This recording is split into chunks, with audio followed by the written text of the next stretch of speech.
इस वीडियो में पढ़ रहे हैं क्लास 10 के इकोनॉमिक्स के चैप्टर नंबर 3 को, जिसका नाम है मनी एंड क्रेडिट। और यह है वीडियो नंबर फर्स्ट इस चैप्टर का। तो आइए देख लेते हैं कि आखिर हमें इस चैप्टर में पढ़ना क्या है। तो देखिए, इस चैप्टर का जैसा कि आप नाम देख सकते हैं, नाम क्या है? Money and credit. देखिए, इस चैप्टर में हमें पढ़ना है मनी के बारे में और क्रेडिट के बारे में। तो आइए हम अपना पहला टॉपिक शुरू करते हैं। पहला टॉपिक का नाम है हमारा money as a medium of exchange. तो जैसा कि आप पहला टॉपिक का नाम देख सकते हैं, नाम क्या है? Money as a medium of exchange. तो आखिर हम मनी को किस लिए यूज करते हैं? मनी को यूज करते हैं एक्सचेंज के लिए। तो वो कैसे, इस चीज को थोड़ा हम समझ लेते हैं। तो देखिए, आप अपने लाइफ को अगर हम देखें, तो अगर आप अपने लाइफ को देखते हैं तो उसमें देखते हैं कि आप कुछ चीजें आपके पास होती हैं जिसको आपको बेचना होता है, और कुछ चीजें होती हैं जिनको आपको खरीदना होता है। तो इन दोनों चीजों को एक्सचेंज करने के लिए बीच में एक चीज आता है और वो है मनी। तो फॉर एग्जाम्पल यहां मैं आपको बताने वाला हूं कि देखिए, एक व्यक्ति है जिसके पास शूज है और वो शूज को बेचकर वीट खरीदना चाहता है। और यहां पर एक व्यक्ति है जो कि वीट तो बेचना चाहता है, लेकिन वो शूज नहीं खरीदना चाहता बल्कि क्लॉथ्स खरीदना चाहता है। और इसके बाद यहां पर नीचे एक और व्यक्ति है जो कि शूज तो खरीदना चाहता है, लेकिन उसके पास वीट नहीं है, वीट वो बेचना नहीं चाहता बल्कि वो अपने घड़े बेचना चाहता है। तो इस कंडीशन में अगर ये दोनों बिना मनी के अगर एक्सचेंज करने लगे चीजों को, तो इनके लिए बहुत ही मुश्किल होगा। क्यों? क्योंकि इसको जो चाहिए वो इसके पास नहीं है, और इसको जो चाहिए वो इसके पास नहीं है, और इसी तरीके से तीनों में ट्रेड एक तरीके से पॉसिबल नहीं है, या फिर एक्सचेंज पॉसिबल नहीं है। तो इनके बीच जो एक्सचेंज होगा वहां पर अगर मनी हो तो ये पॉसिबल है, जैसा कि आज हम अपने इकोनॉमी में, अपने लाइफ में करते हैं। तो देखिए, आपके पास कोई चीजें होती हैं जो आपको बेचनी होती हैं, उन चीजों को बेचने के बदले आपको क्या मिलता है? मनी। और फिर उस मनी को यूज करके, पैसे को यूज करके आप क्या खरीदते हैं? कोई भी सामान खरीदते हैं, जैसे मोबाइल फोन, कार, या फिर कोई भी चीज खरीद लेते हैं। तो यहां पर एक्सचेंज के लिए हम क्या यूज करते हैं? एक्सचेंज के लिए हम मनी का यूज करते हैं। तो अब हम इस टॉपिक को पढ़ते हैं, इसमें क्या बताया गया है। तो देखिए, अगर हम बात करें अपने लाइफ के बारे में, तो लाइफ में जो मनी है वो काफी इंपॉर्टेंट आज है, और हमारे लाइफ का एक बहुत बड़ा हिस्सा जो है वो पैसे से ही चलता है। और आप अपने आसपास अगर देखेंगे तो आपको बहुत ही आसानी से ऐसे ट्रांजैक्शंस होते हुए मिल जाएंगे, ऐसे एक्सचेंज होते हुए मिल जाएंगे जिनमें कि मनी का इन्वॉल्वमेंट है। तो आप क्या ऐसा लिस्ट बना सकते हैं? तो बनाने के लिए तो बना सकते हैं, क्योंकि आपके आसपास बहुत सारे ट्रांजैक्शंस होते हैं। तो इनमें से बहुत सारे जो ट्रांजैक्शंस होते हैं उनमें चीजों को खरीदा या बेचा जाता है पैसे का यूज करके। तो आपने कभी कोई टॉफी खरीदी होगी, किताब खरीदा होगा, या फिर मोबाइल फोन खरीदा होगा, कुछ भी खरीदा होगा, तो वहां पर आपने एक चीज का इस्तेमाल किया होगा और वो पैसा है। यानी कि आपने पैसे के बदले मोबाइल फोन लिया, मोबाइल फोन खरीदा। और इनमें से जो कुछ ट्रांजैक्शंस होते हैं उनमें सर्विसेज को प्रोवाइड किया जाता है पैसे के बदले में। तो फॉर एग्जांपल, आप कहीं जॉब कर रहे हैं, कहीं ऑफिस में काम कर रहे हैं, या फिर कहीं पर कुछ मैकेनिक का काम कर रहे हैं, तो वहां पर आप क्या कर रहे हैं? वहां पर आप सर्विसेज प्रोवाइड कर रहे हैं, और सर्विसेज के बदले में आपको क्या मिलता है? मनी मिलता है। तो यहां पर आप किसी भी गुड को ट्रांजैक्शन नहीं कर रहे हैं, बल्कि आप सर्विसेज को प्रोवाइड कर रहे हैं पैसे के बदले में। और कुछ लोगों के लिए ऐसा हो सकता है कि वहां पर तुरंत मनी का कोई ट्रांसफर ना हो, बल्कि वहां पर एक प्रॉमिस हो कि बाद में देना है। तो ये एग्जाम्पल क्या हुआ? ये उधार का एग्जाम्पल है। तो आप उधार लेते हैं या फिर उधार किसी को देते हैं, तो वहां पर क्या होता है? आपको एक प्रॉमिस किया जाता है कि हाँ जी, आज जो मैंने आपसे वीट लिया है या फिर कुछ भी लिया है, तो उसके बदले में जो पैसे हैं वो मैं आपको बाद में दे दूंगा। तो क्या आपने कभी ये सोचा है कि ये जो ट्रांजैक्शन है इनको मनी में ही क्यों किया जाता है? आखिर हम मनी का इस्तेमाल क्यों करते हैं? अगर मनी का हम इस्तेमाल ना करें तो क्या होगा? तो देखिए, इसका एक रीजन सिंपल है कि आखिर हम मनी का इस्तेमाल क्यों करते हैं। तो देखिए, अगर किसी के पास पैसा है, मनी है, रुपया है, तो वो आसानी से मनी का यूज करके किसी भी चीज को खरीद सकता है, या फिर किसी भी चीज को वो अपने पास ले सकता है जो वो चाहता है। चाहे वो मोबाइल फोन हो, या कोई सर्विस हो, या फिर कोई काम हो, तो वो पैसे के बदले में तुरंत कर सकता है जब भी वो चाहे। तो इस वजह से जो भी व्यक्ति है आपके आसपास, आप हो गए, मैं हो गया, या कोई और व्यक्ति हो गया, तो वो प्रेफर करता है कि उसको जो भी पेमेंट्स मिले वो पैसे में मिले, मनी में मिले, जिसको कि यूज करके वो दूसरी चीजों को खरीद सके जो कि अपने लिए वो चाहता है। फॉर एग्जाम्पल, यहां पर जो शू मैन्युफैक्चर का एग्जाम्पल ये तीनों का मैंने बताया, इसको अगर आप देख लें तो यहां पर जो शू मैन्युफैक्चरर है, शू बनाने वाला व्यक्ति है, वो शूज तो बेचना चाहता है मार्केट में, लेकिन उसके बदले में उसको क्या खरीदना है? उसको खरीदना है वीट। तो यहां पर जो शू मैन्युफैक्चरर है पहले अपने शूज को वो पैसे के लिए एक्सचेंज करेगा और फिर उस मनी के बदले में वो जाकर वीट खरीद लेगा। तो यहां पर एक तरीके से आप इमेजिन करिए कि यहां पर अगर पैसा नहीं होता, यानी कि मनी का यूज हम नहीं कर रहे होते, तो मनी के बिना ये जो ट्रांजैक्शन है ये कितना मुश्किल हो जाता। तो एक तरीके से यहां पर जो शू बनाने वाला व्यक्ति है उसको मनी के बिना ट्रांजैक्शन करना वीट के बदले में बहुत ही ज्यादा मुश्किल हो जाता। तो यहां पर अगर इसको शू बेचना है और इसके बदले में वीट खरीदना है, तो उसके लिए इस शू बनाने वाले व्यक्ति को ऐसे किसान को खोजना होता जिसको शूज तो खरीदना है लेकिन उसके बदले में वो क्या बेचेगा, वो वीट बेचेगा। तो इस तरीके का ट्रांजैक्शन उसको पहले कोइंसिडेंस खोजना होगा कि ऐसा कोई व्यक्ति मिले जो शूज खरीदना चाहता है और वीट बेचना चाहता है। तो इस तरीके के जो ट्रांजैक्शंस होते हैं ये काफी मुश्किल हो जाते हैं मनी के बिना। तो ऐसा स्थिति होती है अगर हम पैसे को यूज नहीं करते। तो इसी चीज को सॉल्व करने के लिए हम पैसे को यूज करते हैं। और ये जो प्रोसेस है जहां पर एक व्यक्ति जो खरीदना चाहता है दूसरा वही बेचना चाहता है और एक व्यक्ति जो खरीदना चाहता है, इसे हम डबल कोइंसिडेंस ऑफ वांट्स कहते हैं। तो यानी कि एक पर्सन जो बेचना चाहता है एग्जैक्टली वही दूसरा खरीदना चाहता है और दूसरा जो बेचना चाहता है वही एग्जैक्टली पहला खरीदना चाहता है।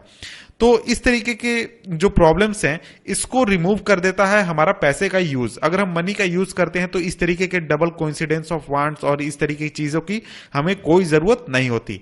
तो ये जो सिस्टम है इसे हम सिंपली बार्टर सिस्टम कहते हैं, जिनमें हम चीजों का एक्सचेंज करते हैं बिना पैसे का यूज किए हुए। और डबल कोइंसिडेंस ऑफ वांट्स यही है, इसका एक एसेंशियल फीचर है।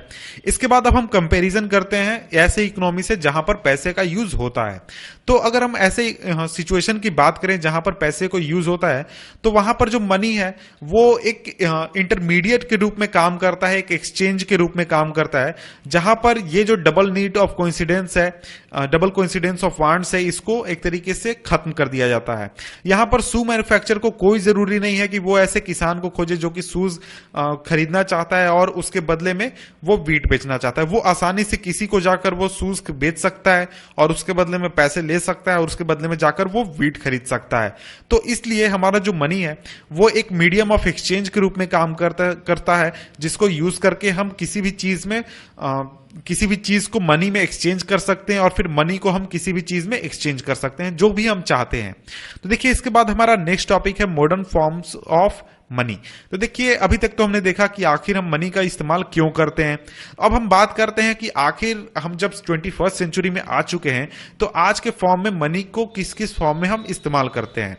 तो यहां पर हमने देखा कि जो मनी है उसको मीडियम के रूप में यूज करते हैं एक्सचेंज में, ट्रांजैक्शंस में। तो कॉइन्स के आने से पहले बहुत तरीके के ऑब्जेक्ट्स जो थे उनको हम मनी में यूज किए जाते थे। शुरुआती के दिनों से जो इंडियंस थे, यानी आज के करीब 1000 साल पहले, 2000 साल पहले इंडियन जो थे वो ग्रेन्स और कैटल को यूज करते थे मनी के रूप में। और उसके बाद हमारे मेटालिक कॉइन्स आए, यानी कि गोल्ड, सिल्वर, कॉपर, इस तरीके के कॉइन्स आए जो कि पिछले सेंचुरी तक यूज में थे। और इसके बाद आज जो मॉडर्न फॉर्म में हम मनी को यूज कर रहे हैं उसको हम क्या कहते हैं, उसको हम करेंसी कहते हैं या फिर करेंसी के फॉर्म में हम यूज करते हैं। तो देखिए जो मॉडर्न फॉर्म है मनी का उसमें करेंसी भी आता है, जिसमें कि हम पेपर नोट्स का यूज करते हैं या फिर कॉइन्स का यूज करते हैं। तो पहले जो मनी के होते थे, कॉइन्स होते थे, वो गोल्ड के बने होते थे या फिर सिल्वर के बने होते थे या फिर कॉपर के बने हुए थे। लेकिन आज अगर हम बात करें तो आज जो हम करेंसी यूज कर रहे हैं या जो मनी हम यूज कर रहे हैं तो वो सिंपली एक पेपर है या फिर कॉइन है, मेटालिक कॉइन है। तो उसके पहले हम बात करें तो उसके पहले लोग क्या यूज करते थे, ग्रेन यूज करते थे, कैटल यूज करते थे। और आज की चीज की बात करें तो क्या है, सिंपली पेपर है और जिसका रियलिटी में कोई यूज नहीं है। तो देखिए इसका यहां पर सवाल ये उठता है कि आखिर हम इस करेंसी को यूज क्यों करते हैं मनी मीडियम ऑफ एक्सचेंज के रूप में। तो आज जो हम करेंसी यूज कर रहे हैं उसको हम यूज क्यों करते हैं मीडियम ऑफ एक्सचेंज के रूप में। तो इसको एक्सेप्ट किया जाता है मीडियम ऑफ एक्सचेंज के रूप में।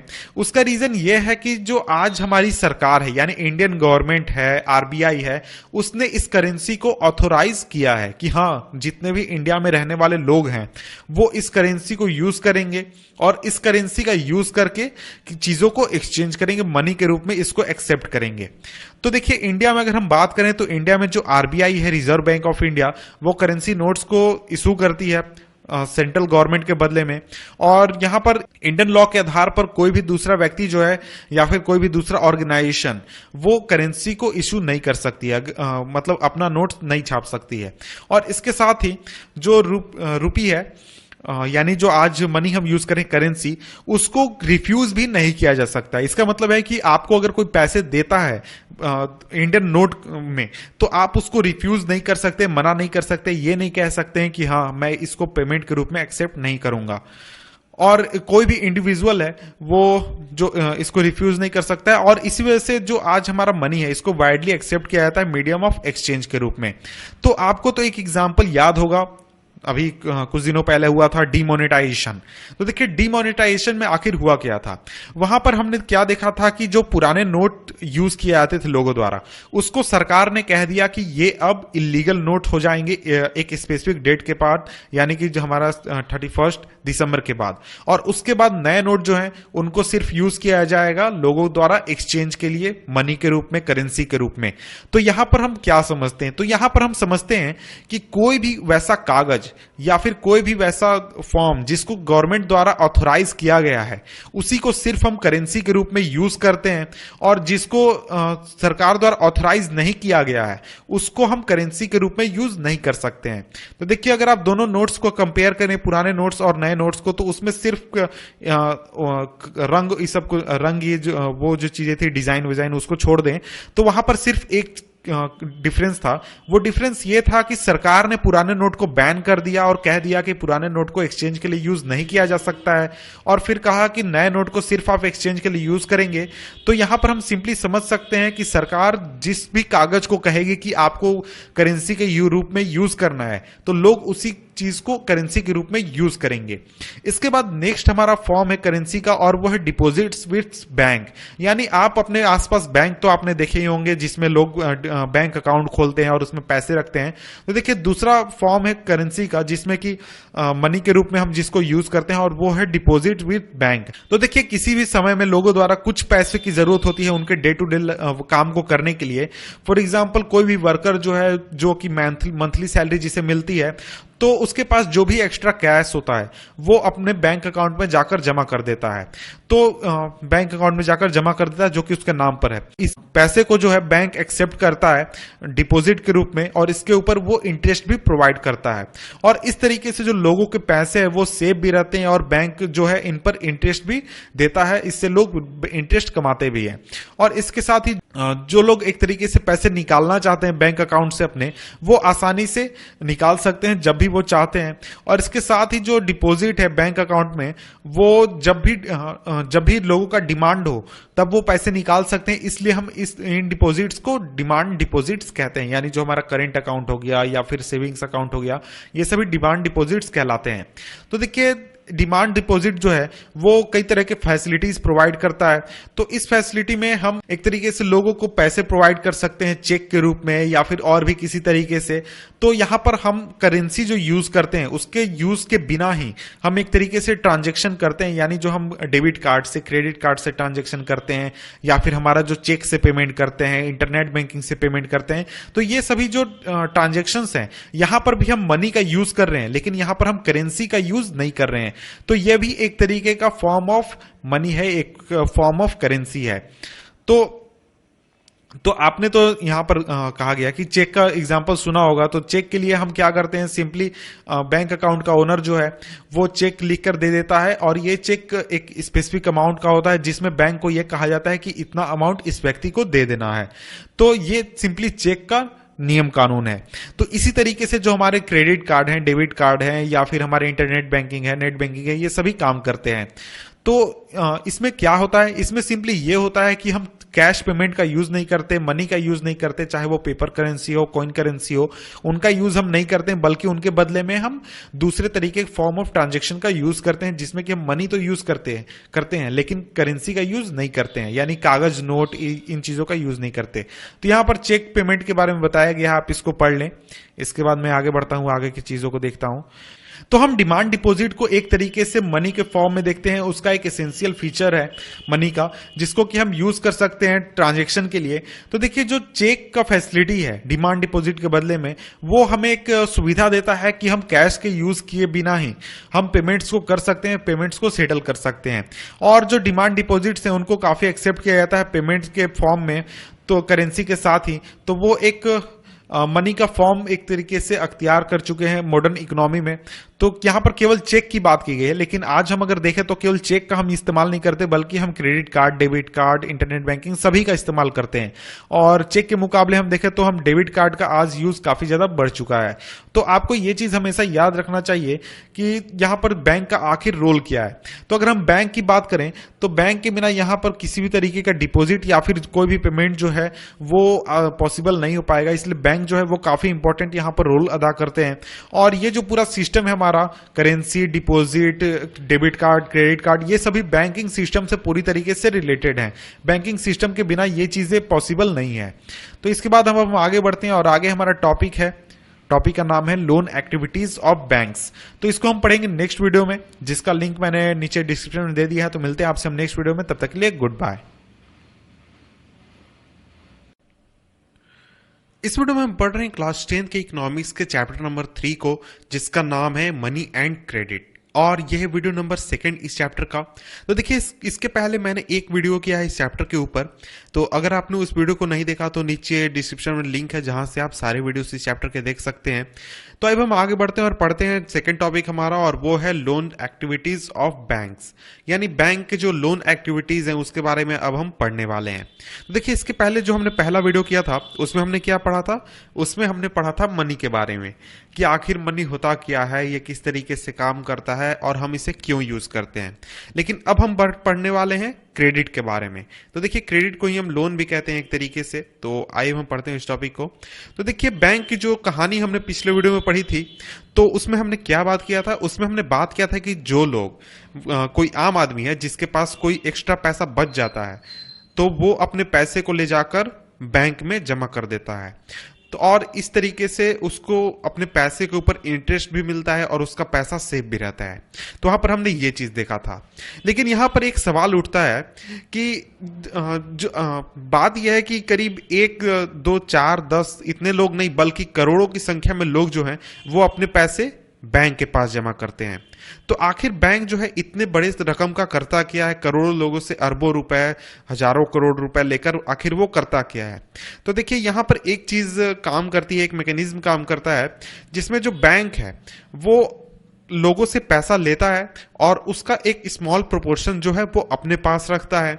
करीब 15% जो पैसा है वो अपने पास रखता है, और बाकी जो है वो पैसा लोन के रूप में दूसरे लोगों को दे देता है जिनको पैसों की जरूरत है।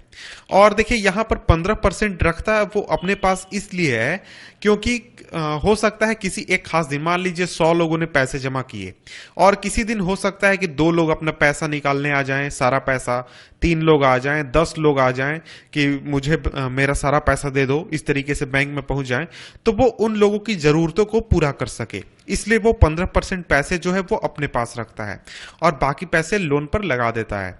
और किसी भी दिन हो सकता है कि कुछ ही लोग पैसे निकालने आए, इसलिए उनको पैसे दे सकता है। और इसके बाद जो बाकी का जो पैसा बच जाता है, करीब 85%, उसको वो लोन के रूप में दे देता है उन लोगों को जिनको पैसों की जरूरत है तरह तरह की इकोनॉमिक एक्टिविटीज करने के लिए। तो इसके बारे में आगे के सेक्शंस में और चीजें पढ़ेंगे। तो देखिए, बहुत सारे लोग होते हैं जिनको पैसों की जरूरत होती है, और जैसे कि किसी को कार लेना है, किसी को बाइक लेना है, किसी को कोई दुकान खोलनी है, किसी को अपना बिजनेस बढ़ाना है। बहुत तरह की चीजों के लिए लोगों को पैसों की जरूरत होती है, इसलिए वो जाते हैं बैंक के पास, और जिनको पैसे जमा करने होते हैं वो भी जाते हैं बैंक के पास। तो इस तरीके से जो बैंक है वो एक इंटरमीडिएट के रूप में काम करता है उन लोगों के बीच में जो पैसे जमा करना चाहते हैं या फिर पैसे निकालना चाहते हैं। तो यहां पर इमेज के जरिए आपको समझाया गया कि देखिए, डिपोजिटर्स हैं जिनके पास एक्स्ट्रा पैसा है, यानी उनका जो खर्च है महीने का या फिर रोजाना, उसके बाद जो बचा हुआ पैसा है वो जाकर वहां बैंक में जमा कर देते हैं, और बैंक फिर उस पैसे को एक जगह कलेक्ट करके उन लोगों को देता है जिनको कोई भी इकोनॉमिक एक्टिविटी करने के लिए पैसों की जरूरत है। तो देखिए इसी तरीके से बैंक जो है वो फंक्शन करते हैं। तो यहां पर बात आता है कि आखिर बैंक इनसे पैसे लेते हैं, इनको पैसे देते हैं, तो बीच में बैंक का प्रॉफिट क्या है, आखिर बैंक ये पूरा प्रोसेस करता क्यों है। तो देखिए यहां पर एक चीज आपको समझनी चाहिए कि जो बैंक है, आपने वहां पर पैसे जमा किए, तो हो सकता है वो आपको 5% का इंटरेस्ट दे रहा हो पर एनम आपके पैसे के ऊपर, कि हम आपको 5% पर एनम का इंटरेस्ट देंगे। और कोई व्यक्ति है जो गया बैंक से लोन लेने की, मुझे पैसे चाहिए, मैं आपको इंटरेस्ट दूंगा, तो उससे बैंक 8% लेगा, यानी आपको जितना दे रहा है उससे ज्यादा। तो ये जो इनके बीच का जो डिफरेंस है, यानी 3%, 8% माइनस 5%, 3% जो है वो बैंक का प्रॉफिट होता है। तो इसी 3% के लिए जो बैंक है वो काम करते हैं, और इसी 3% का मुनाफा उनको एक तरीके से मिलता है। तो यहां पर देखिए एक तरीके से सवाल आपसे पूछा गया है कि what do you think would happen if all the depositors went to ask for their money at the same time, कि आखिर क्या होगा जब जितने भी लोगों ने पैसे जमा किए हैं बैंक में, वो अगर एक साथ पैसे निकालने चले गए तो देखिए रियलिटी यह है कि बैंक में अगर सभी लोग एक साथ पैसा निकालने चले जाएंगे तो वो एक तरीके से पैसे उन्हें प्रोवाइड नहीं कर पाएंगे, क्योंकि बैंक के पास इतने पैसे होते नहीं हैं, क्योंकि उसने अधिकतर अपना पैसा लोन के रूप में दे दिया होता है। तो यहां इसके बाद अब हम देखते हैं नेक्स्ट टॉपिक है टू डिफरेंट क्रेडिट सिचुएशंस। तो अब हम दो तरीके के लोन के सिचुएशन देखने वाले हैं, क्रेडिट सिचुएशन देखने वाले हैं, और उनको कंपेयर करने वाले हैं कि एक सिचुएशन में लोन का प्रभाव किसी के लाइफ पर क्या पड़ता है और दूसरे कंडीशन में लोन का प्रभाव किसी के लाइफ पर क्या पड़ता है। तो देखिए बहुत एक बड़ी संख्या में जो ट्रांजेक्शन्स होते हैं हमारे लाइफ में, वो किसी ना किसी तरीके के क्रेडिट को इन्वॉल्व करते हैं। क्रेडिट में हम लोन भी कह सकते हैं, उधार भी कह सकते हैं, और भी चीजें कह सकते हैं क्रेडिट को।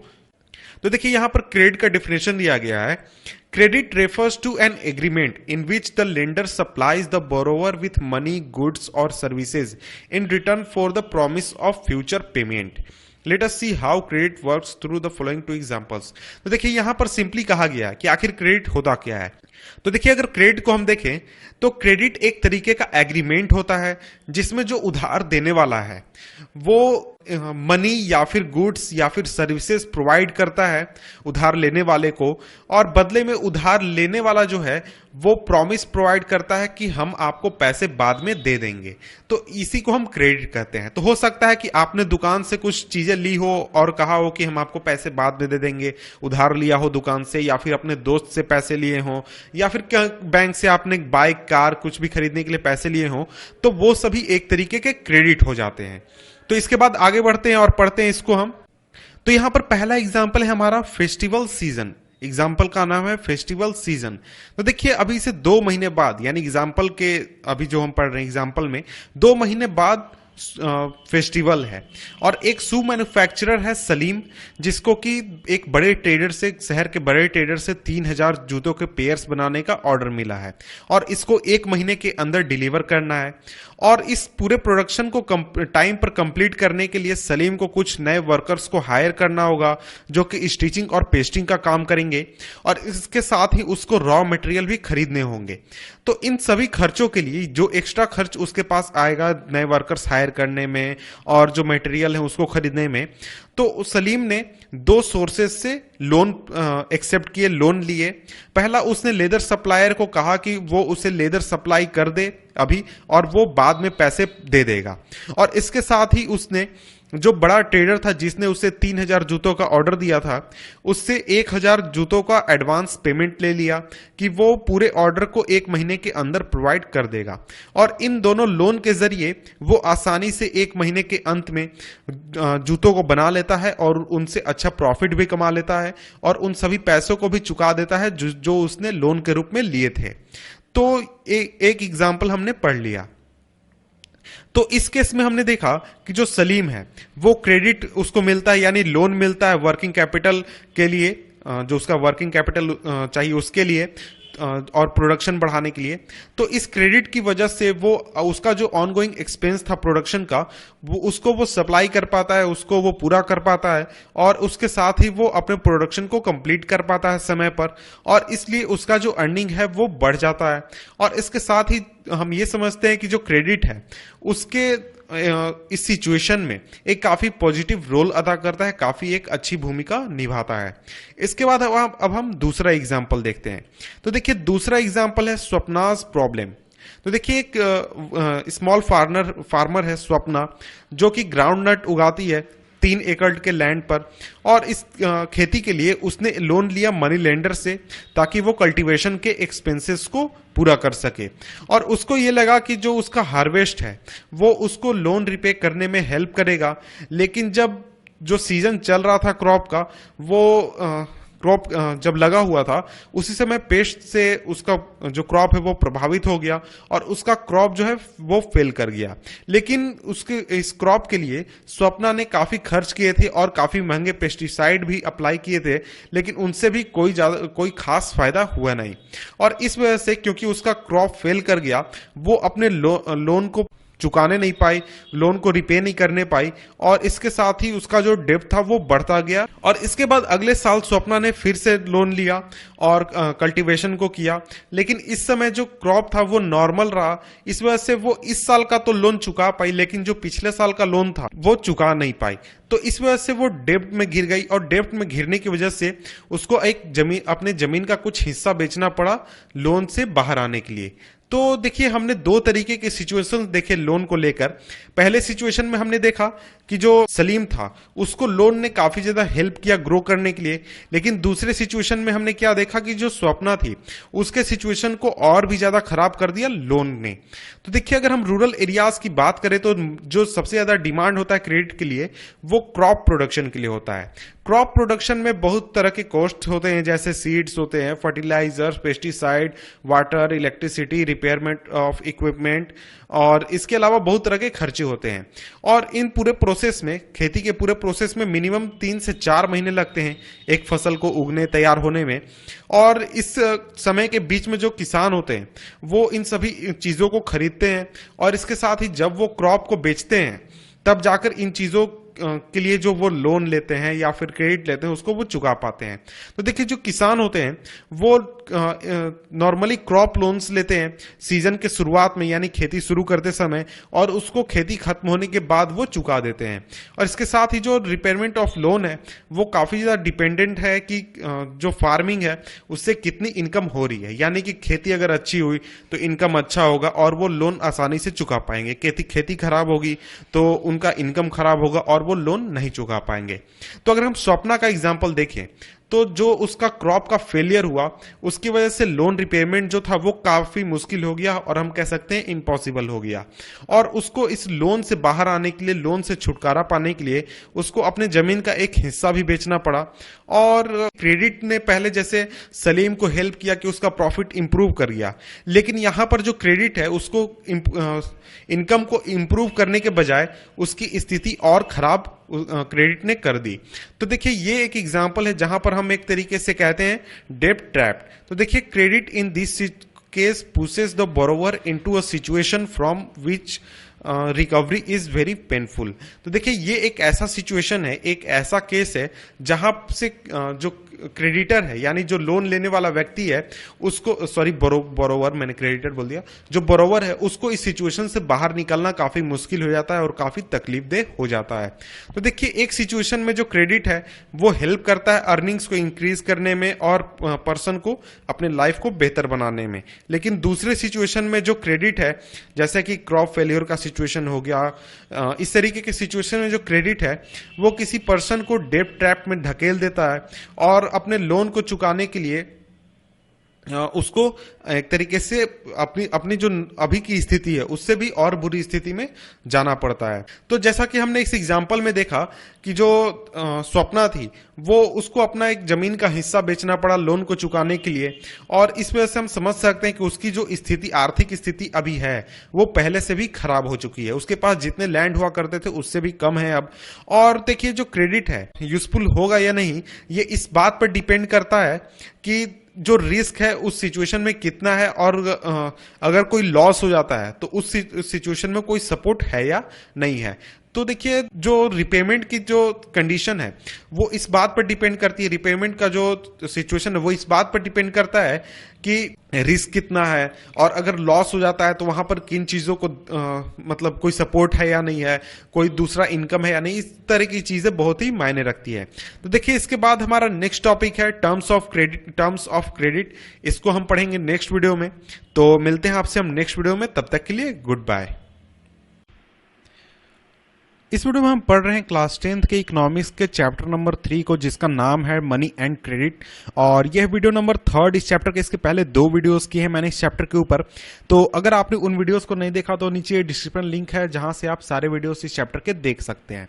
तो देखिए पिछले वीडियो में हमने कहां तक पढ़ा था। पिछले वीडियो में हमने देखा था 2 कंडीशंस लोन के, जिसमें एक कंडीशन में हमने देखा था कि जो लोन है वो काफी अच्छा रिजल्ट प्रोवाइड करता है, और एक कंडीशन में हमने देखा था कि जो रिजल्ट है वो अच्छा नहीं होता बल्कि वो एक पर्सन को बुरे स्थिति में ढकेल देता है। तो देखिए इस टॉपिक को पढ़ने के बाद अब हम आगे बढ़ते हैं और पढ़ते हैं इस टॉपिक को, जिसका नाम है टर्म्स ऑफ क्रेडिट। तो टर्म्स ऑफ क्रेडिट का मतलब क्या होता है? तो देखिए टर्म्स ऑफ क्रेडिट का सिंपल मतलब है कि आपको जब क्रेडिट मिलता है, यानी आपको जब उधार मिलता है, लोन मिलता है, तो उसके लिए आपके सामने कौन कौन से टर्म्स रखे जाते हैं, आपको कौन कौन से कंडीशंस फुलफिल करने होते हैं, उसी चीज को हम टर्म्स ऑफ क्रेडिट कहते हैं। जैसे आपको सिक्योरिटी के रूप में कोई जमीन देना है, या फिर आपको लोन सैलरी रिसिप्ट वहां पर दिखानी है, या फिर आपको ये बताना है कि आप कितने दिनों में लोन को वापस करेंगे। तो ये सभी जो चीजें आप एक तरीके से एग्रीमेंट में आप लिखते हैं बैंक के साथ या फिर किसी व्यक्ति के साथ, उसी को हम टर्म्स ऑफ क्रेडिट कहते हैं। यानी कि किस आधार पर, किस कंडीशन पर आपको लोन मिल रहा है, इसी को हम सिंपली टर्म्स ऑफ क्रेडिट कहते हैं। तो अब हम आगे बढ़ते हैं और पढ़ते हैं इस टॉपिक को।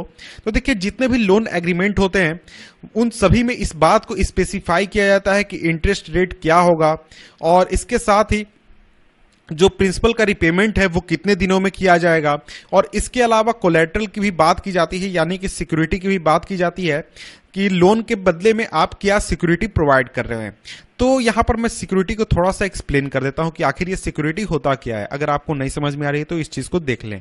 तो देखिए आपको मान लीजिए लोन लेना है 1 लाख रुपए का, तो 1 लाख रुपए ये बैंक एश्योर कैसे होगा कि आप 1 लाख रुपए को वापस कर देंगे? तो उसके लिए आप जनरली आप अपनी सैलरी स्लिप देते हैं कि अगर आपको सैलरी मिलती है तो उस सैलरी स्लिप को आप बैंक के पास जमा कर देते हैं, तो बैंक उस बात को मान लेता है और आपको 1 लाख रुपए का लोन दे देता है। लेकिन अगर आपको सैलरी नहीं मिलती या फिर आपके पास कोई एक फिक्स्ड इनकम नहीं है, तो उस कंडीशन में बैंक ये एश्योर कैसे करे कि आप पैसे को वापस कर देंगे? तो उस कंडीशन में जो बैंक है वो आपसे 1 लाख रुपए की कीमत की कोई भी वस्तु को गिरवी रखने को कहता है। जैसे आपका कोई जमीन है उसको, या फिर आपका कोई कार है, बाइक है, या फिर और कोई भी चीज है, चाहे आपके पास गहने हैं या फिर आपके पास बैंक में कोई फिक्स डिपॉजिट है, इन सभी चीजों को आप बैंक के पास रख सकते हैं गिरवी के रूप में, जिनकी कीमत कितनी हो, 1 लाख के आसपास हो, थोड़ी बहुत ऊपर नीचे हो सकता है। तो इसी चीज को हम एक तरीके से सिक्योरिटी कहते हैं। और ये जो सिक्योरिटी होता है, अगर आप बाद में पैसे को वापस नहीं कर पाते, यानी आपने बैंक से लोन लिया 1 लाख रुपए का और उसको आप वापस नहीं कर पा रहे हैं, तो बैंक उस समय में उसके पास ये अधिकार होता है कि वो आपने जो चीजें गिरवी रखी है, चाहे आपका वो लैंड हो या फिर आपका बिल्डिंग हो, बाइक हो, कुछ भी हो, उसको वो अपने कब्जे में ले सकता है, और चाहे तो वो उसे बेचकर उसके बदले वो पैसे निकाल सकता है। तो इसी को हम एक तरीके से कोलैटरल कहते हैं या फिर सिक्योरिटी कहते हैं। तो इसी को यहां पर डिफाइन किया गया। Collateral is an asset that the borrowers own such a land, building, vehicle, lively stock, deposit with banks and uses this as a guarantee to a lender until the loan is repaid. यानी जब तक loan आप वापस नहीं कर देते तब तक ये जो है, ये जो चीज आप जो कोलैटरल प्रोवाइड करते हैं वो बैंक के कब्जे में होती है या फिर लोन देने वाले व्यक्ति के कब्जे में होती है। तो यहां पर यही सिंपली लिखा गया है कि अगर जो लोन लेने वाला व्यक्ति है, अगर वो लोन को नहीं चुका पाता है, तो जो उधार देने वाला व्यक्ति है या फिर बैंक है, उसके पास ये अधिकार होता है कि वो इस एसेट को बेच दे और उसके बदले में वो पैसे को निकाल सके। तो कोई भी प्रॉपर्टी, जैसे कि आपका लैंड हो गया या फिर बैंक के पास डिपॉजिट हो गया, लाइवली स्टॉक हो गया, इन सभी चीजों को आप गिरवी रख सकते हैं सिक्योरिटी के रूप में बैंक के सामने या फिर जो लेंडर है उसके सामने। तो यहां पर एक एग्जाम्पल दिया गया है हाउस लोन का। आइए इस एग्जाम्पल को हम देख लेते हैं। तो देखिए एक लेडी है जिसका नाम है मेघा। उसने 5 लाख रुपए का लोन लिया है एक घर को खरीदने के लिए, और उस लोन को लेने के लिए जो इंटरेस्ट रेट तय किया गया वो था 12%, और इस लोन को 10 वर्ष के समय में चुका देना है, और ये पैसे चुकाने हैं मेघा को मंथली इंस्टॉलमेंट में। और इसके साथ ही जो मेघा है उसे अपने सैलरी स्लिप को जमा करना पड़ा, और इसके अलावा एम्प्लॉयमेंट रिकॉर्ड्स को जमा करना पड़ा बैंक के सामने। और इन चीजों को जमा करने के बाद जो बैंक है वो उस लड़की को यानी मेघा को लोन देने के लिए तैयार हुआ, और इसके साथ ही जो बैंक है इन सभी कागजात को कोलैटरल के रूप में, सिक्योरिटी के रूप में अपने पास रख लिए जब तक कि वो लोन को वापस नहीं कर देती है। तो देखिए यहां पर जो चीजें बात की गई, जैसे आपका ये जो 12% है, या फिर जो लोन का प्रिंसिपल अमाउंट है, या फिर जो आपका 10 इयर्स यहां पर टाइम लिमिट दिया गया है, तो ये सभी जो चीजें हैं ये हमारा टर्म्स ऑफ क्रेडिट में आ जाते हैं। तो इसके बाद आइए अब हम आगे बढ़ते हैं और देखते हैं। तो यहां पर वही बात कही गई कि देखिए जो इंटरेस्ट रेट है, या फिर कोलेटरल है, डॉक्यूमेंट रिक्वायरमेंट है, और मोड ऑफ रिपेमेंट है, तो ये सभी जो चीजें हैं इनको एक साथ जब हम मिला दें तो इसी चीज को हम टर्म्स ऑफ क्रेडिट कहते हैं। तो देखिए जो टर्म्स ऑफ क्रेडिट है वो काफी वेरी करती है एक क्रेडिट अरेंजमेंट से दूसरे अरेंजमेंट में। फॉर एग्जाम्पल अगर आप अपने भाई से लोन ले रहे हैं तो वहां पर जो क्रेडिट आपका टर्म्स ऑफ क्रेडिट होगा वो काफी अलग होगा मुकाबले कि आपका बैंक के, या फिर आप मुकाबले आपका जो साहूकार आपके गांव में बैठा है, या फिर आपके आसपास जो लोन प्रोवाइड करता है। तो ये जो अलग अलग कंडीशंस हैं, अलग अलग कंडीशंस में आपका जो टर्म्स ऑफ क्रेडिट है वो अलग अलग होता है। जैसे आप बैंक के पास जाएंगे तो काफी आपको लीगल प्रोसीजर फॉलो किया जाएगा। आपका भाई आपको उधार देगा तो बिना किसी लीगल प्रोसीजर के, बिना कोई बातचीत के, बिना किसी टर्म्स ऑफ क्रेडिट के आपको लोन दे देगा। आप अगर साहूकार के पास जाएंगे तो वो भी आपको बिना किसी बातचीत के आपको लोन तो देगा, लेकिन वो इंटरेस्ट रेट जो है वो काफी ज्यादा आपसे वसूलेगा। तो इस तरीके से जो आप अलग अलग लोन लेते हैं, तो अलग अलग लोन में जो आपका टर्म्स ऑफ क्रेडिट होता है वो अलग अलग होता है। तो इसके बाद जो नेक्स्ट सेक्शन है इसमें हम देखने वाले हैं अलग अलग तरीके के एग्जांपल्स जिसमें अलग अलग क्रेडिट के अलग अलग टर्म्स ऑफ क्रेडिट हैं। तो यहां पर देखिए टॉपिक है, टॉपिक का नाम है वैरायटी ऑफ क्रेडिट अरेंजमेंट्स। तो यहां पर देखिए एक विलेज का एग्जांपल लिया गया है जहां पर दो लड़के हैं रोहित और रंजन। उन्होंने टर्म्स ऑफ क्रेडिट के बारे में पढ़ा क्लास में, और उनको एक तरीके से जानने की इच्छा हुई क्रेडिट अरेंजमेंट्स के बारे में, अलग अलग तरीके के जो कि उनके एरिया में रह रहे हैं। तो इसलिए वो जाकर कुछ लोगों से मिलते हैं, अपने गाँव के लोगों से, और वहां पर इन चीजों के बारे में बात करते हैं गाँव के लोगों से। तो यहां पर आइए उसी बातचीत को हम पढ़ने वाले हैं कि आखिर जो रोहित और रंजन है वो क्या बात कर रहे हैं लोगों से, और लोगों का क्या रिप्लाई है। तो देखिए डेट यहां पर बताया गया है 15 नवंबर 2006। तो देखिए सबसे पहले वो जाकर मिलते हैं किसान से जिसका नाम है श्यामल, जो कि एक स्मॉल फार्मर है। गांव में एक गांव है जिसका नाम है सोनपुर, और यहां पर इरिगेशन की सुविधा मौजूद है। तो देखिए जो श्यामल है वो बताता है कि हर सीजन में उसको अपने 1.5 एकड़ लैंड में कल्टीवेशन करना होता है। और पिछले कुछ साल पहले तक, यानी 2-3 साल पहले तक, वो जो है वो गांव के मनी लेंडर से लोन लिया करता था 60% पर एनम के इंटरेस्ट रेट पर, यानी 5% पर मंथ के इंटरेस्ट रेट पर। और उसके बाद कुछ सालों से वो जो श्यामल है वो एग्रीकल्चर ट्रेडर से लोन लेता है, और ये जो एग्रीकल्चर ट्रेडर है ये उसे 3% पर मंथ के आधार पर लोन प्रोवाइड करता है। और ये जो लोन है ये उसे क्रॉपिंग के सीजन के शुरुआत में उसे मिल जाता है, और इसके साथ ही वो फार्म इनपुट्स को भी प्रोवाइड करता है, यानी जो ट्रेडर है वो लोन के साथ साथ फार्म इनपुट्स भी प्रोवाइड करता है। और इस पूरे लोन को क्रॉप्स के जो हार्वेस्टिंग है उसके बाद प्रोवाइड करना होता है, यानी कि उसे चुकाना होता है। तो देखिए इंटरेस्ट रेट के अलावा जो ट्रेडर है वो एक तरीके से प्रॉमिस भी लेता है कि जब उसकी खेती तैयार होगी तो उसका जो क्रॉप्स है वो सिर्फ और सिर्फ उसी फार्मर उसी ट्रेडर को बेचेगा, बल्कि किसी और को नहीं बेचेगा। तो इस तरीके से जो ट्रेडर है वो ये इंश्योर कर सकता है कि उसका जो पैसा है वो भी उसे मिल जाए, यानी जो लोन के रूप में पैसे दिए वो भी मिल जाए। और इसके साथ ही जो क्रॉप प्राइसेज होते हैं खेती के सीजन के बाद काफी कम होते हैं, उसको वो सस्ते दामों पर खरीद सकता है, और उससे जब दाम बढ़ जाए बेचकर वो पैसे भी कमा सकता है। तो इस तरीके से जो फार्म ट्रेडर है वो डबल प्रॉफिट कमाता है, दुगना उसे प्रॉफिट मिलता है। और इसके बाद आइए हम नेक्स्ट एग्जाम्पल देखते हैं। तो देखिए ये दोनों लड़के आगे जाकर मिलते हैं अरुण से, जो कि एक फार्म लेबर को फार्म जो है उसको सुपरवाइज कर रहा है। जो अरुण है उसके बाद 7 एकड़ ऑफ लैंड है, यानी 7 एकड़ की जमीन है खेती करने के लिए सोनपुर में। वो ये जो अरुण है ये उन खास लोगों में से, कुछ लोगों में से है जो कि बैंक से लोन लेते हैं कल्टीवेशन के लिए, और जो बैंक है वो करीब 8.5% पर एनम के आधार पर, इंटरेस्ट रेट के आधार पर लोन प्रोवाइड करता है। और इस लोन को जो है अरुण जो है वो अगले 3 सालों में कभी भी चुका सकता है। और जो अरुण है वो ये प्लान कर रहा है कि जब हार्वेस्ट होगा, जो क्रॉप्स निकलेंगे उसको बेचकर, उसके कुछ हिस्से को बेचकर वो इस लोन को चुका देगा। और इसके बाद वो बाकी बचे जो उसका जो क्रॉप है उसको वो कोल्ड स्टोरेज में जमा कर देगा। जो पोटैटोज है उसको वो कोल्ड स्टोरेज में जमा कर देगा, और इस कोल्ड स्टोरेज के रिसिप्ट के आधार पर वो एक नया लोन ले लेगा अगले सीजन के खेती के लिए। तो देखिए बैंक जो है वो इस तरीके की फैसिलिटी प्रोवाइड करता है उन किसानों को जो कि क्रॉप लोन लेते हैं बैंक से, कि जो कोल्ड स्टोरेज का रिसिप्ट है उसके आधार पर आप जाकर लोन ले सकते हैं अगर आप किसान हैं तो। इसके बाद देखिए नेक्स्ट पर्सन से उन लोगों की मुलाकात हुई जिसका नाम है रामा। ये एक लेडी है जो कि नेबरिंग फील्ड पर काम कर रही है। वो एग्रीकल्चरल लेबर के रूप में काम करती है, और इसके अलावा बहुत सारे महीने ऐसे होते हैं साल में जब रामा के पास काम नहीं होता है, और इसकी वजह से उसको उधार लेकर अपना जो डेली का खर्चा है, डेली जो एक्सपेंसेस है उसको मीट करना होता है। और इसके अलावा अगर सडन कोई इलनेस आ जाए या फिर फैमिली में कोई फंक्शन हो जाए, जैसे किसी का बर्थ हो गया या फिर कुछ और इवेंट हो गया, तो उस समय जो खर्चे होते हैं परिवार के वो भी लोन के जरिए ही चलते हैं। और रामा जो है वो डिपेंड करती है अपने एम्प्लॉयर पर जो कि मीडियम लैंड ओनर है सोनपुर में, क्रेडिट के लिए यानी कि उधार लेने के लिए। और जो लैंड ओनर है वो चार्ज करता है 5% पर मंथ का इंटरेस्ट रेट, और जो रामा है वो जो है वो पैसे वापस करती है लैंड ओनर के पास काम करके। और ज्यादातर समय जो होता है रामा जो है उसे फ्रेश लोन लेना होता है, और जब वो लोन लेती है उसके पास पहले ही से कुछ लोन होता है, यानी कि पिछला लोन वो चुका ही नहीं पाई और तब तक उसे एक नया लोन लेना पड़ गया। तो इस तरीके से उसकी स्थिति काफी खराब रहती है इन लोन्स की वजह से। और अभी के समय में उसके पास करीब 5,000 रुपए उधार हैं, जो उसका मालिक है, एम्प्लॉयर है उसके।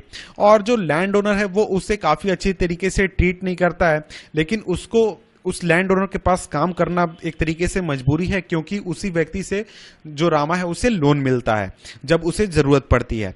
और रामा हमें बताती है कि जो उसका ओनली सोर्स है इन क्रेडिट का या फिर इनकम का वो है उसका या फिर जितने भी लैंडलेस पीपुल हैं सोनपुर गांव में उन सभी का लैंड ओनर एम्प्लॉयर्स से, यानी जितने भी लैंड ओनर्स हैं उनके पास ये लोग काम करते हैं, लैंडलेस लोग काम करते हैं, और उसके बदले जो पैसे मिलते हैं उसी से वो अपना घर बार चलाते हैं या फिर अपने खर्चे चलाते हैं।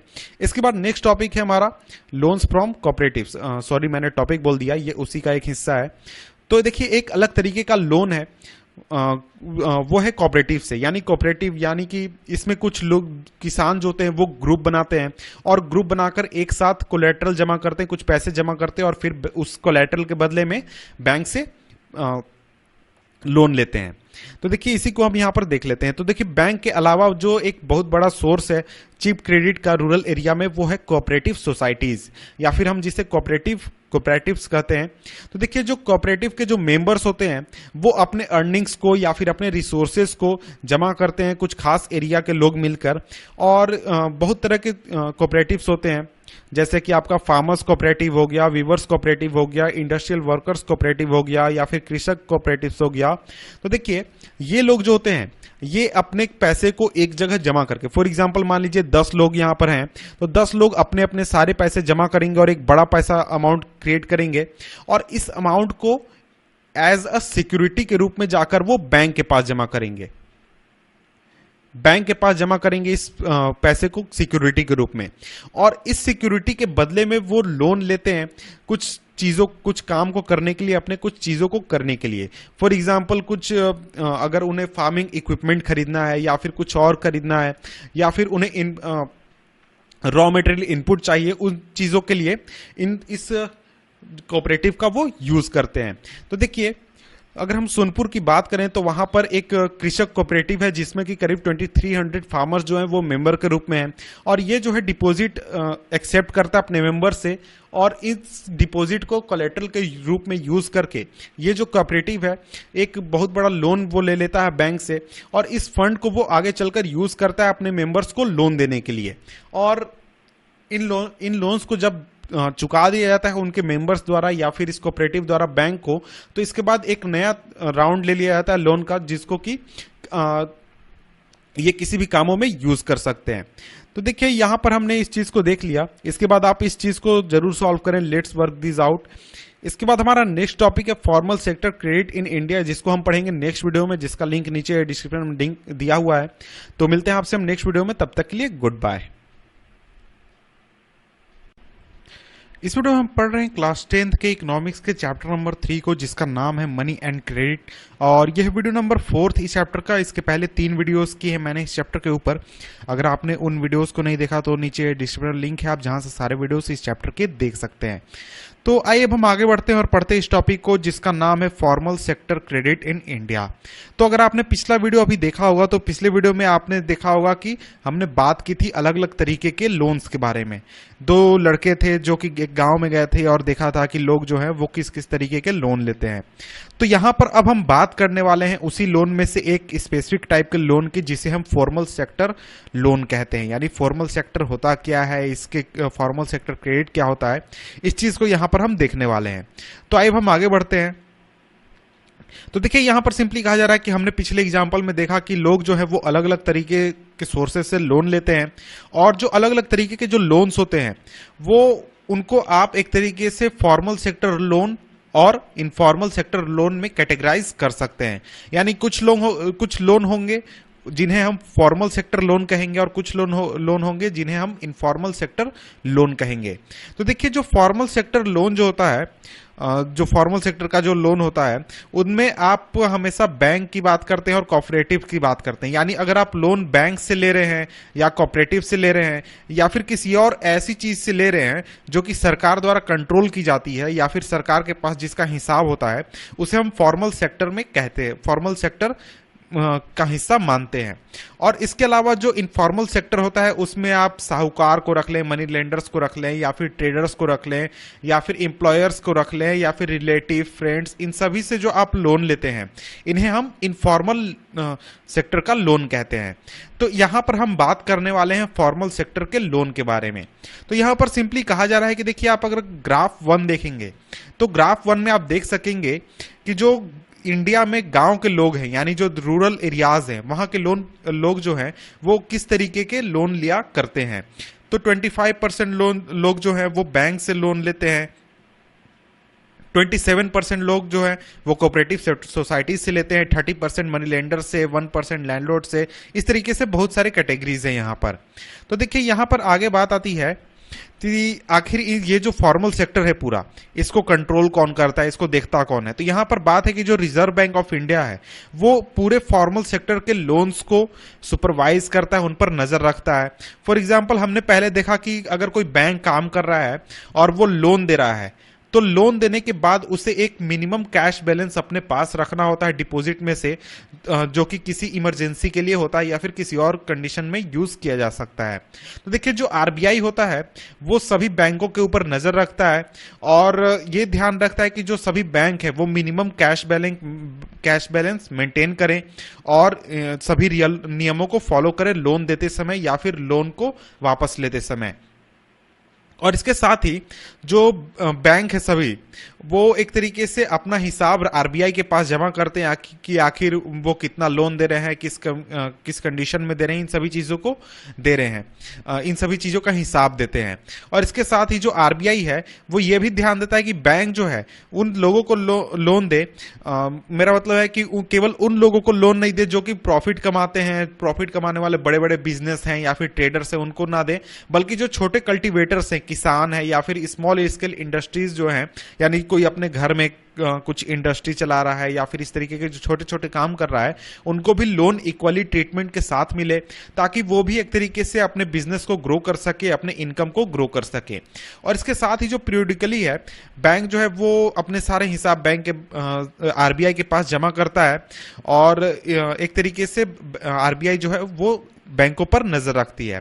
तो ये तो बात हमने कर ली फॉर्मल सेक्टर की, कि देखिए फॉर्मल सेक्टर जो होता है उसके ऊपर कौन निगाह रखता है, आरबीआई रखता है। लेकिन जब हम बात करते हैं इनफॉर्मल सेक्टर की, तो इनफॉर्मल सेक्टर को देखने वाला, इनफॉर्मल सेक्टर को कंट्रोल करने वाला कोई भी नहीं है। यानी कि ऐसा कोई भी ऑर्गेनाइजेशन नहीं है या फिर ऐसा कोई भी डिपार्टमेंट नहीं है जो कि इनफॉर्मल सेक्टर के एक्टिविटीज को, क्रेडिट एक्टिविटीज को, लोन एक्टिविटीज को सुपरवाइज करे या उनके ऊपर नजर रखे कि आखिर वो कितना इंटरेस्ट चार्ज कर रहे हैं, क्या कंडीशन लगा रहे हैं, किस तरीके से लोन दे रहे हैं, इन सभी चीजों के ऊपर। तो देखिए इनफॉर्मल सेक्टर में जो लोग आते हैं, जैसे मान लीजिए साहूकार की अगर हम बात करते हैं, मनी लेंडर की अगर हम बात करते हैं, तो वो जो है वो उसकी जितनी मर्जी होगी उतना वो इंटरेस्ट रेट चार्ज करेगा। जिस तरीके से उसे पैसा निकालना है वो तरीका वो चुनेगा, जिस तरीके से उसे ट्रीटमेंट देना है लोन लेने वाले को, उस तरीके से वो ट्रीट करेगा। तो इस तरीके से हम यहाँ पर समझ सकते हैं कि जो इनफॉर्मल सेक्टर के लोन्स होते हैं और लोन देने वाले लोग जो होते हैं, उनके ऊपर कोई कंट्रोल नहीं है, वो जिस तरीके से चाहें उस तरीके से काम कर सकते हैं। और इसको अगर हम फॉर्मल लेंडर्स से कंपेयर करें, तो ज्यादातर जो इनफॉर्मल लेंडर्स होते हैं वो बहुत ज्यादा इंटरेस्ट रेट चार्ज करते हैं। तो अगर आप इन दोनों को कंपेयर करें तो बैंक में आपको मोस्टली 8% से लेकर 15% तक इंटरेस्ट रेट होते हैं। आप क्या खरीद रहे हैं, किस चीज के लिए लोन ले रहे हैं, इसके ऊपर इसको ध्यान में रखते हुए। लेकिन अगर आप बात करें इनफॉर्मल सेक्टर की, तो आप साहूकार से लोन लें या फिर किसी और से लोन लें, तो आपको 4% per month, 5% per month, 6% per month, इस तरीके से लोन मिलता है। और इसको अगर हम पर एनम में कन्वर्ट करें तो ये लोन हो जाता है 60% पर एनम, आपको 40% पर एनम, इस तरीके से बहुत हाई इंटरेस्ट रेट आपसे चार्ज किया जाता है अगर आप इनफॉर्मल सेक्टर से लोन लेते हैं इन लोगों से। तो देखिए यहां पर बात आता है कि आखिर ये जो हायर इंटरेस्ट रेट है, इसकी खराबी क्या है, इसकी बुराई क्या है, इस चीज को यहां पर हम देख लेते हैं। तो फॉर एग्जांपल अगर कोई बिजनेस वाला है, कोई बिजनेसमैन है, छोटा सा इंडस्ट्री चला रहा है अपने घर में, तो उस इंडस्ट्री को चलाने के लिए उसको पैसे चाहिए। अगर वो बैंक से पैसे लेता है तो उसको 8% पर एनम पर लोन मिलता है, और अगर वो किसी साहूकार से पैसे लेता है तो उसे 60% पर एनम लोन मिलता है। तो अब इन दोनों को एक तरीके से हम कंपेयर कर लेते हैं। तो देखिए अगर आपको 8% पर एनम लोन मिलता है तो आप आसानी से उस पैसे का यूज करके अपना बिजनेस सेटअप कर सकते हैं या फिर बिजनेस को बढ़ा सकते हैं।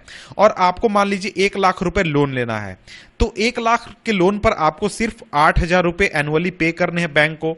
और वहीं अगर आप इससे लेते हैं, साहूकार से पैसे लेते हैं, तो आपको 60,000 रुपए पे करने हैं। फॉर एग्जाम्पल अगर आप 1 लाख रुपए लेकर अगर आप वहां पर 50,000 रुपए अगर प्रॉफिट कमाते हैं एक्स्ट्रा, तो फिर आप आसानी से 8,000 रुपए देकर आप 42,000 अपने पास बचा लेंगे। तो आपके पास बहुत ही अच्छा एक इनकम हो गया। लेकिन अगर आप कंपेयर करें इसको साहूकार वाले पैसे से, तो अगर आप ये काम 6 महीने में प्रॉफिट इतना कमाते हैं तो आपकी आधी जो कमाई है वो साहूकार को पैसे देने में ही चली जाएगी।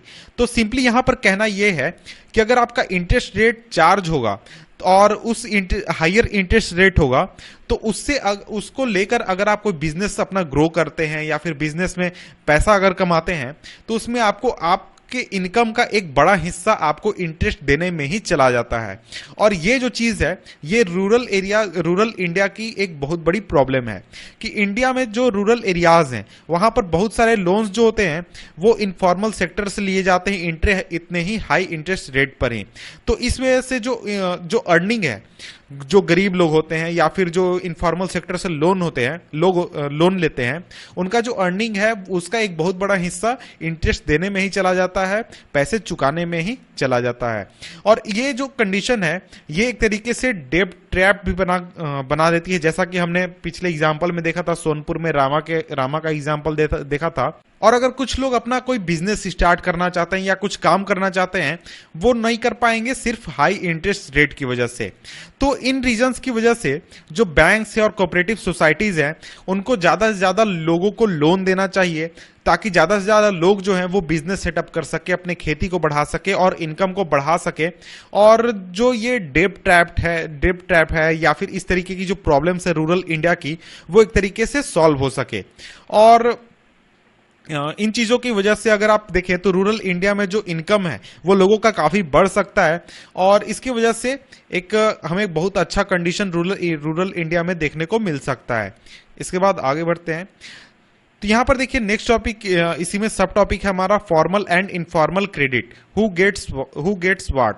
तो यहां पर देखिए अब सोसाइटी के डिफरेंट हिस्सों को कंपेयर किया गया है कि सोसाइटी के जो अलग अलग हिस्से के लोग हैं वो किस तरीके के लोन लिया करते हैं।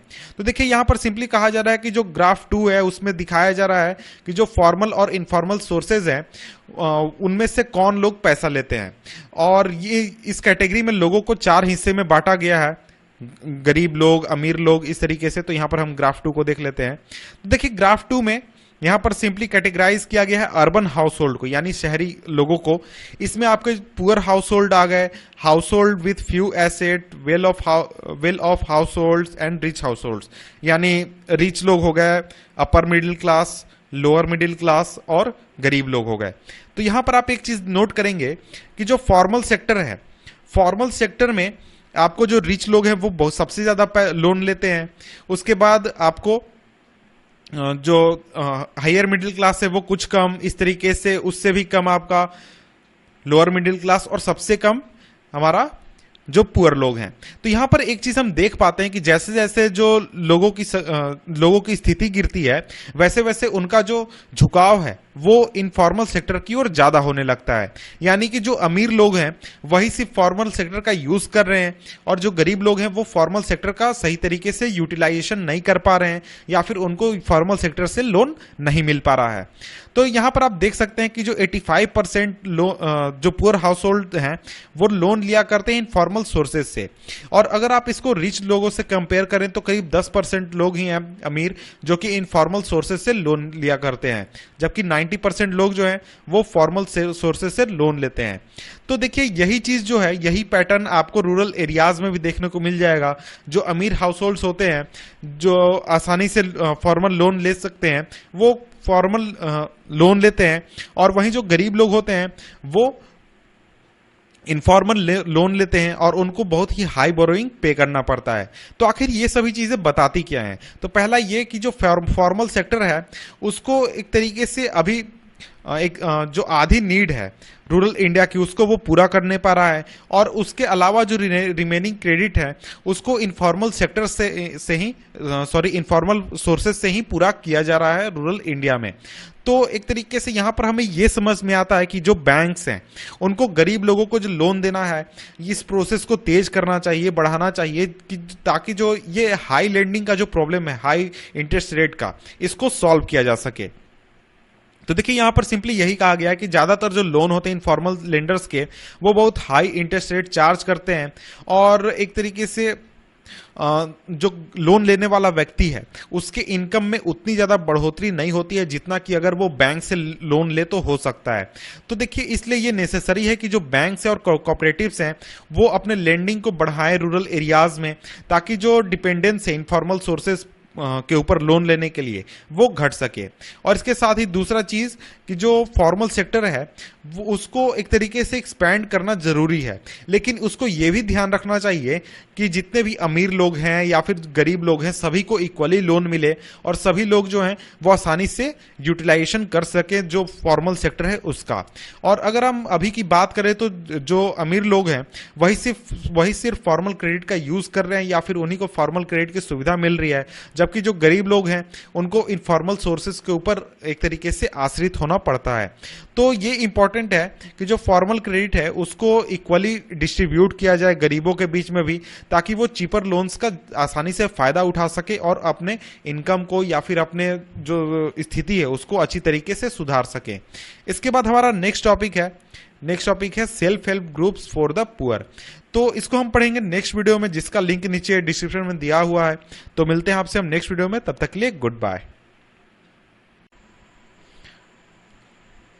इस वीडियो में हम पढ़ रहे हैं क्लास 10th के इकोनॉमिक्स के चैप्टर 3 को, जिसका नाम है मनी एंड क्रेडिट, और यह वीडियो नंबर 5 इस चैप्टर का। इसके पहले 4 वीडियोस किए मैंने इस चैप्टर के ऊपर, तो अगर आपने उन वीडियोस को नहीं देखा तो नीचे डिस्क्रिप्शन लिंक है जहां से आप सारे वीडियोस इस चैप्टर के देख सकते हैं। तो देखिए, इस टॉपिक का नाम है self help groups for the poor. तो यहाँ पर सिंपली हमें बात करनी है सेल्फ हेल्प ग्रुप्स के बारे में कि आखिर ये जो चीज है ये गरीब लोगों की किस तरीके से मदद करती है। तो देखिए, इसके पिछले वीडियो को आपने अगर देखा होगा तो वहां पर हमने बात की थी फॉर्मल सेक्टर लोन्स के बारे में, फॉर्मल क्रेडिट्स के बारे में, बैंक्स के बारे में, कोऑपरेटिव सोसाइटीज के बारे में, और हमने ये देखा था कि आखिर उनको बढ़ावा देना क्यों जरूरी है। तो देखिए, उसी फॉर्मल सेक्टर का एक हिस्सा है ये सेल्फ हेल्प ग्रुप्स। तो अब हम इसी चीज को देख लेते हैं कि आखिर ये गरीब लोगों के लाइफ को किस तरीके से चेंज कर सकता है या फिर उनके लाइफ को बढ़ावा दे सकता है। तो देखिए, प्रीवियस सेक्शन में हमने क्या देखा था कि वहां पर हमने एक चीज नोट की थी कि जो गरीब लोग हैं, करीब 85% जो अर्बन एरियाज में गरीब लोग हैं, वो अभी भी इनफॉर्मल सोर्सेज से क्रेडिट ले रहे हैं, लोन ले रहे हैं। तो आखिर इसका रीजन क्या है? तो इसके रीजन तो बहुत सारे हैं, लेकिन एक सबसे बड़ा इंपॉर्टेंट कुछ जो रीजन है उनमें से पहला ये है कि बहुत बड़े इलाके में, बहुत सारे रूरल एरियाज में जो बैंक है वो मौजूद ही नहीं है।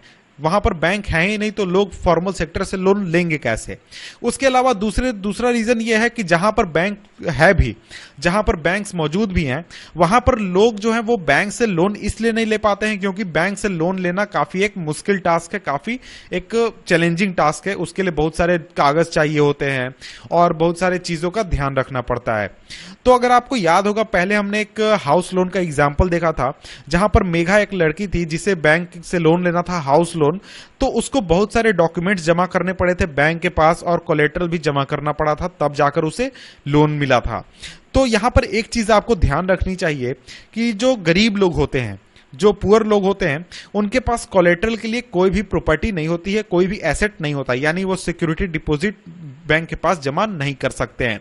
और ये एक सबसे बड़ा रीजन है जिसकी वजह से जो गरीब है वो बैंक से लोन नहीं ले सकता है, क्योंकि बैंक को लोन के बदले में कुछ सिक्योरिटी चाहिए होती है। तो देखिए, इसको अगर हम कंपैरिजन करें इनफॉर्मल लेंडर्स से, यानी जो साहूकार है, मनी लेंडर्स हैं, इनसे अगर हम कंपैरिजन करें तो ये लोग जो है ये गांव में ही रहते हैं, बोरोवर्स को पर्सनली जानते हैं, और इसलिए वो आसानी से उनको बिना किसी कोलेटरल के या फिर बिना किसी सिक्योरिटी के लोन दे देते हैं। और इसके अलावा जो लोन लेने वाला व्यक्ति है, यानी कोई दिहाड़ी मजदूर है या कोई और है, वो बिना पिछले लोन को चुकाए भी जा सकता है और नया लोन ले सकता है। लेकिन यहां पर एक बात आपको ध्यान रखनी चाहिए कि ये जो लोग होते हैं, मनी लेंडर्स होते हैं, ये काफी हाई इंटरेस्ट रेट चार्ज करते हैं और इसके अलावा कोई भी रिकॉर्ड अपने पास नहीं रखते। और जो गरीब बोरोवर्स हैं उनको उनके साथ काफी बुरा ट्रीटमेंट भी किया जाता है। और अगर आप पिछले कुछ सालों की बात करें तो पिछले कुछ सालों में बहुत सारे लोगों ने नए नए आइडियाज निकाले हैं ताकि लोगों को फॉर्मल सेक्टर के लोन से जोड़ा जा सके। और उनमें से एक आइडिया क्या है? एक आइडिया है आपका रूरल पुअर जो है उनको ऑर्गेनाइज करने का। तो देखिए, इनको ऑर्गेनाइज किस तरीके से हम कर सकते हैं। तो सबसे पहले तो सेल्फ हेल्प ग्रुप जो है इनको बनाया जा सकता है, गांवों में छोटे छोटे ग्रुप्स बना सकते हैं। तो देखिए, ये आखिर सेल्फ हेल्प ग्रुप्स होते क्या हैं, जिन्हें हम SHG भी कहते हैं। तो देखिए, ये जो सेल्फ हेल्प ग्रुप्स होते हैं इनमें नॉर्मली 15 से 20 मेंबर्स होते हैं। ये अपने पैसे को, जो भी इनका डेली सेविंग है, 25 रुपए या फिर 50 रुपए, 100 रुपए, जितना भी एक आदमी बचा सकता है, इन सभी पैसे को जमा करते हैं और एक जगह पर जमा करके इसको ये लार्ज अमाउंट बनाते हैं। और इस लार्ज अमाउंट को जो ग्रुप है वो किसी एक खास पर्सन को लोन के रूप में दे सकता है, उसके ऊपर इंटरेस्ट रेट चार्ज करके। लेकिन ये जो interest rate self help group charge करेगा ये मनी लेंडर्स के मुकाबले काफी ज्यादा कम होगा। और अगर आप बात करें कि ये ग्रुप अगर आपका साल या 2 साल या फिर कुछ लंबा समय तक अगर ये पैसे को अच्छी तरीके से पूल करते हैं, अच्छी तरीके से जमा करते हैं, तो ये लोग जो हैं ये बैंक से भी लोन ले सकते हैं और बैंक से बड़ा अमाउंट लोन ले सकते हैं। और इस लोन को वो यूटिलाइज कर सकते हैं अपने डेली यूजेस के लिए, या फिर उनको कोई एक ऐसा टास्क कंप्लीट करना है जिसके लिए उन्हें लार्ज अमाउंट की जरूरत है, तो उस तरीके की चीजों के लिए भी इस लोन को यूज कर सकते हैं। जैसे फॉर एग्जाम्पल, अगर आपको वर्किंग कैपिटल की जरूरत है, जैसे खेती के लिए आपको सीड्स खरीदने हैं, फर्टिलाइजर खरीदने हैं, रॉ मटेरियल खरीदने हैं, क्लॉथ्स खरीदने हैं, तो इस तरीके के कामों के लिए आप लोन ले सकते हैं बैंक से। अपना जो कोलेटरल आपने जमा किया, सभी लोगों ने मिलकर जो पैसा जमा किया, उसके बदले में आपको बैंक आसानी से लोन दे सकता है। इसके अलावा बहुत सारे बिजनेस अगर आपको शुरू करने हैं, छोटे छोटे बिजनेस, तो उसके लिए भी आपको लोन मिल सकता है। सेल्फ हेल्प ग्रुप्स का जो पैसा जमा हुआ है एक जगह, उसी से आप छोटा सा अमाउंट 10,000 20,000 इस तरीके से लोन ले सकते हैं और उसको यूटिलाइज कर सकते हैं अपने पर्सनल कामों के लिए। तो सबसे बड़ा इंपॉर्टेंट जो है बात यह है कि यहां पर जो सारे टास्क होते हैं, यानी इंपॉर्टेंट डिसीजन जितने भी होते हैं सेविंग्स को लेकर या फिर लोन एक्टिविटीज को लेकर, इसको ग्रुप के मेंबर्स ही करते हैं। ऐसा नहीं कि इसमें बैंक कोई दखल देता है या फिर कोई और दखल देता है। ये सभी लोग जो हैं ये आपस में बैठकर डिस्कशन करके इन सभी कामों को पूरा करते हैं और एक दूसरे को, तो ये सभी लोग जो हैं ये भी डिसाइड करते हैं कि कितना अमाउंट लोन के रूप में मिलेगा, इंटरेस्ट रेट कितना चार्ज किया जाएगा, कितने दिनों में पैसे को वापस करना है। सभी जो एक्टिविटीज हैं वो ग्रुप के लोग द्वारा ही किया जाता है। और यहाँ पर भी एक बात और ये है कि जो ग्रुप है वही रिस्पॉन्सिबल है लोन के रिपेमेंट के लिए, यानी जो बैंक से ग्रुप ने लोन लिया है उसके रिपेमेंट के लिए भी ये ग्रुप ही रिस्पॉन्सिबल है। कोई भी ऐसा केस हो जहां पर लोन को नहीं चुका जा पाए किसी मेंबर द्वारा, तो इस तरीके से एक बहुत बड़ी प्रॉब्लम हो सकती है अगर उस चीज को अलग अलग दूसरे मेंबर्स भी फॉलो करने लगे। तो इस फीचर की वजह से जो बैंक है वो आसानी से गरीब महिलाओं को या फिर गरीब व्यक्ति को लोन देने के लिए तैयार हो जाता है, जो कि SHG में ऑर्गेनाइज होते हैं, कंपैरिजन टू अलोन।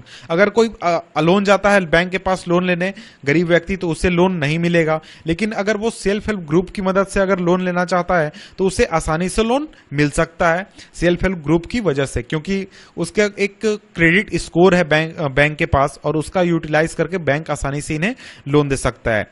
तो इस तरीके से जो SHG है वो बोरोवर्स को काफी हेल्प करता है जो कोलेटरल है उसकी समस्या से बाहर आने के लिए। यानी अगर SHG में कोई मेंबर जुड़ा हुआ है तो उसके पास कोलेटरल एक तरीके से है जो कि SHG का जो पुल किया हुआ मनी है, तो इसको यूज करके कोई भी व्यक्ति जो है वो आसानी से लोन ले सकता है, कोई भी गरीब व्यक्ति लोन ले सकता है।